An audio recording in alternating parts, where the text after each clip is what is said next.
নমস্কার বন্ধুরা, কেমন আছেন? আজকে আমি এসেছি মির্গদা মা লঙ্কেশ্বরী মন্দিরে। এই দেখুন, এটা হচ্ছে মন্দিরের গেট। এই মির্গদা দীঘা থেকে 12 কিলোমিটার দূরত্বে এক অজানা আশ্চর্যজনক মন্দির একটা। এই মন্দিরটি রয়েছে এক ঘন জঙ্গলের মধ্যে। চারিদিকে দেখুন শুধু গাছপালা, আর পাশে দু একটা ঘর। এই দেখুন, এই জঙ্গলের মাঝে, গাছগাছালির মাঝে এই মন্দিরটি। আর এটা হচ্ছে নাগ মন্দির। এই মন্দির ঘিরে বহু অলৌকিক কাহিনী রয়েছে। আর এখানে একটা নিম গাছ রয়েছে, যেখানে মায়ের প্রথম বলির যে রক্ত, সেই নিম গাছের গোড়ায় দেওয়া হয়। এই সেই নিম গাছ যেখানে বলির রক্ত দেওয়া হয়, এই নিম গাছের গোড়ায় দেওয়া হয় এই জায়গাটা।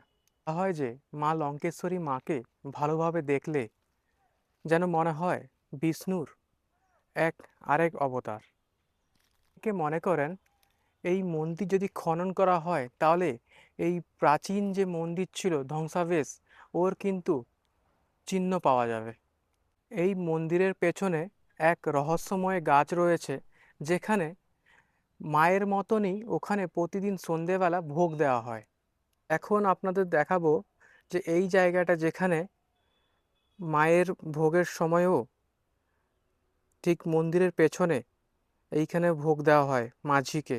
শিবে শিবে বলে ডেকে, 3বার শিবে শিবে বলে ডেকে এখানে ভোগ দেওয়া হয়। এই মাঝি হচ্ছে মায়ের বাহন, যিনি, যার সাথে মা লঙ্কা থেকে আমাদের এখানে এসেছিলেন। রাবণের সেই যে দুষ্টু অসন্তুষ্টির জন্য, এই যে অত্যাচার, মা লঙ্কা ছেড়ে এই জায়গায় এসেছিলেন। প্রায় 500 বছর আগে এই মন্দিরটি কালা পাহাড়ের আক্রমণে ধ্বংস হয়ে যায়। এরপরে এটি সাধারণ মন্দির হিসাবে পুনর্নির্মিত হয়, আর এখানেই মা লঙ্কেশ্বরীর পূজা অর্চনা হয়। এবার চলুন আমরা মায়ের দর্শন করি। মন্দিরে মায়ের মূর্তির পাশেই রয়েছে এক মাঝির বিশেষ মূর্তি।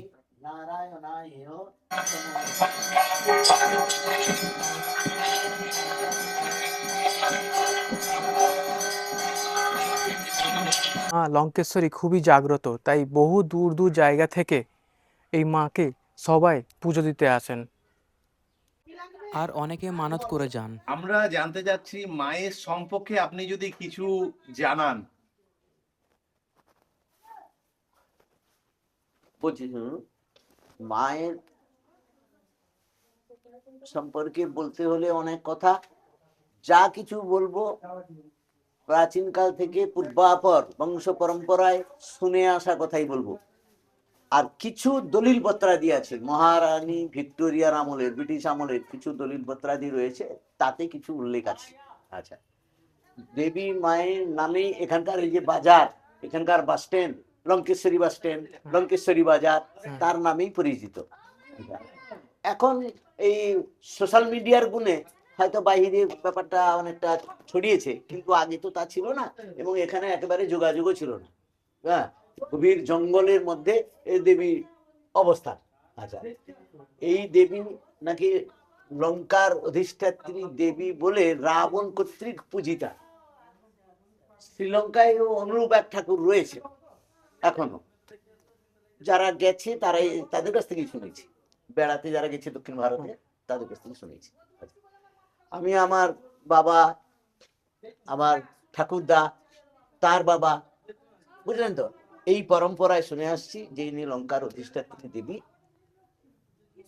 রাবণ যখন তার নানা রকম অন্যায় কাজ করছিল, বিশেষত উদাহরণ রামচন্দ্রের পত্নী সীতাকে অপহরণ করা, নারী নির্যাতন করা, দেবতাদের আক্রমণ করে তাদেরকে বন্দি করে রাখা ইত্যাদি, হ্যাঁ, যে সমস্ত অন্যায় কাজ করেছিলেন সেগুলো দেবী প্রতিবাদ করেছেন, কিন্তু রাবণ শোনেননি।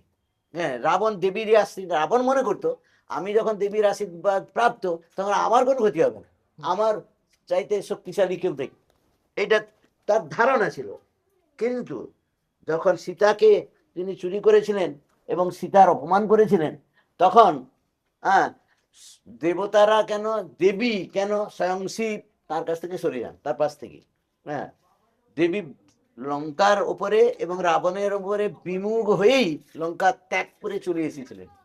তারপরেই নাকি রাবণের মৃত্যু হয়েছিল, শোনা কথা। আচ্ছা আচ্ছা, সেই যে চলে এসেছিলেন একটা নৌকা যোগে চলে এসেছিলেন, স্বয়ং শিব তিনি মাঝির বেশে, সেই জন্য মাথাটা তার চারকোনা পাগড়ির মাথার পাগড়ির মতো তিনি নাকি নিয়ে এসেছিলেন। এই মেঝেটা পরপর উঁচু হয়ে যাওয়ার জন্য তার গলাটাও এখন আর দেখা যায় না, অনেকটা নিচের দিকে আছে, এই যে ক্রমশ মেঝে উঁচু হয়ে গেছে, তার জন্য এখন আর দেখাই যায় না। দেবী হচ্ছেন লঙ্কা পূজিতা দেবী, ইনি প্রকৃতপক্ষে জয় দুর্গা, লঙ্কার অধিষ্ঠাত্রী বলে লঙ্কেশ্বরী নাম, লঙ্কার ঈশ্বরী এই অর্থে লঙ্কেশ্বরী। আচ্ছা, কাগজপত্রাদি দলিল পত্রাদিতে লঙ্কেশ্বরী বললেই উল্লেখ আছে। এখানকার পুকুর, এখানকার এইসব জায়গাগুলো, আমাদের বাড়ির কাছে যে বাস্তু ভিটে পুকুর ইত্যাদি সবকিছুর মালিক তিনি, তার নামে আমরা তার সেবায়িত হিসেবে তার জায়গাতে আছি, তার সেবা পূজা করছি, বুঝলেন। আচ্ছা, দেবীর গায়ে যদি দেখেন, আমি আসন ত্যাগ করলে বলবো, দেখাবো একটু, লক্ষ্মী, সরস্বতী, বাঘ, সিংহ, শিব, কুমির, এটাই কুমির হচ্ছে তিনি যে জলপথে এসেছিলেন তার এক প্রমাণ, বুঝলেন তো। আচ্ছা, কবে এসেছেন কি ব্যাপার কেউ জানে না, বহু কাল ধরে এখানে পূজিত হয়ে আসছেন। সরকারের দৃষ্টি আকর্ষণ এখানে হয় না, কারণ সরকারের এখানে আয়ের কোনো সুযোগ নেই, তাই সরকার কিছু করে না। হ্যাঁ, হেরিটেজ হিসাবে আবেদন আমরা করেছিলাম যে অধিগ্রহণ করে সরকারি মানে হেরিটেজ হিসেবে মর্যাদা দাও, কিন্তু তাও হয়নি। সরকারের নাকি প্রভিজন আছে, শতবর্ষ অতিক্রান্ত হয়েছে, যে সমস্ত দেব বিগ্রহ, দেব মন্দির, যে সমস্ত প্রতিষ্ঠান নাকি সেগুলো হেরিটেজের অন্তর্গত হয়, কিন্তু এখানে কিছুই হয় না। হ্যাঁ, আর এই দেবীর বহু সম্পত্তি পূর্বে ছিল, কাগজপত্র দেখা যায় 1962 সালের সেটেলমেন্টে নাকি সরকার দেবোত্তর সম্পত্তি অধিগ্রহণ আইনে 100 বিঘে সম্পত্তি ভেস্ট করে নেয়। তারপর থেকে যথেষ্ট দারিদ্র, এইটুকুতে এই আতসের চাল ভোগ দেওয়া হয়, আগে 2.5 কেজি চাল ভোগ দেওয়া হতো নাকি। দেবীর বাহন বাঘ, জয় দুর্গার যদি ছবি কোথাও দেখে থাকেন, হ্যাঁ তার বাহন হচ্ছে বাঘ নাকি, এবং ইনি চতুর্ভুজা, 4 বাহু, 4 হাত, 4টা। আচ্ছা, এই দেবীর বাহন প্রতিদিন সন্ধ্যাকালীন ভোগটা, আরতির পরে প্রত্যেকদিন সন্ধ্যার সময় সন্ধ্যাকালীন ভোগটা দেবীর বাহন শিবা নামনি, শিবে শিবে শিবে আয় আয় আয় বলে ডাক দিয়ে সেখানে পেছনে বেদিতে দেওয়া হয়, পেছনে বেদি একটা আছে নাকি, তিনি এসে খেয়ে যান। আমার দাদুর আমলে বাঘ রূপেই একেবারে আসতেন, পরবর্তীকালে দেখা যাচ্ছে আমার আমলে, আমি তো আপাতত দেখছি যে শিয়ালের মতন একজন কেউ এসে খেয়ে চলে যাচ্ছে নাকি, কিন্তু একজন শিয়াল যদি হয়, অনেকে বিতর্ক করে এ শিয়ালই, দেখতে অনেকটা শিয়ালের মতো তো, শিয়াল হলে আমাদের এই বালুয়াড়ির উপরে শিয়াল আছে, খাবারের লোভে এলে ঝগড়াঝাটি মারামারি করতো, কিন্তু তা হয় না, একজনই এসে খেয়ে যায়। হ্যাঁ, আচ্ছা, তো এই হচ্ছে মোটামুটি দেবীর ইতিহাস, এবং এখনো তিনি পূজিতা হয়ে আসছেন।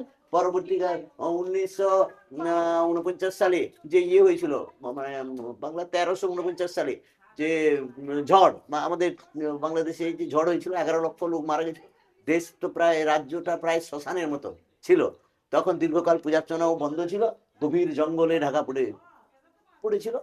তারপর এই ব্রাহ্মণ বংশকে স্বপ্নাদেশে, পাহাড়ি বংশ, গঙ্গাধর পাহাড়ি বংশধরকে স্বপ্নাদেশ হওয়ার পরে তারা লোক লস্কর নিয়ে এসে এখানে জঙ্গল পরিষ্কার করে দেবীকে উদ্ধার করে। দেবী এক নৌকার উপরে বসে আছেন, কাঠের পাটাতন ইত্যাদি সেগুলো মানে ক্ষতিগ্রস্ত উই পোকা হ্যাঁ কেটে একদম ঢেকে গেছে আর কি।